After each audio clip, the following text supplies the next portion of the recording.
дают непроходимость маточных труб в ампулярном отделе. Операцию сейчас посмотрим, проходимость проверим. Если будет спайк, удалим. Сделаем гистероскопию, чтобы посмотреть полость матки.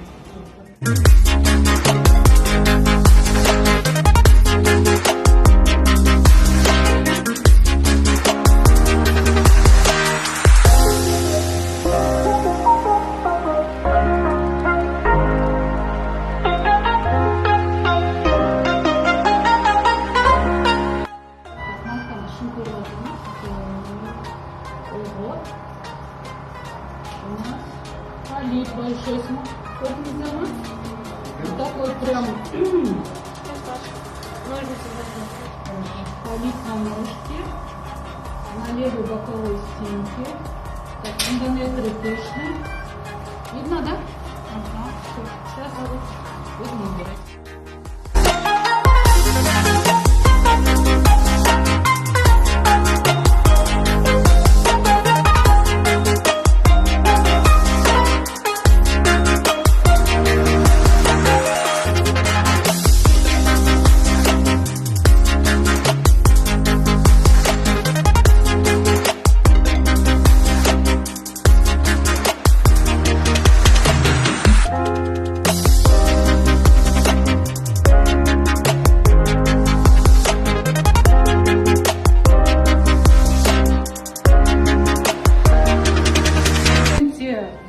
Видеолік біріншісі қазір лапароскопия кезінде спайк анықталды, мына ішмай жабысып қалған. Гистероскопия кезінде полип анықталды, полипті алдық.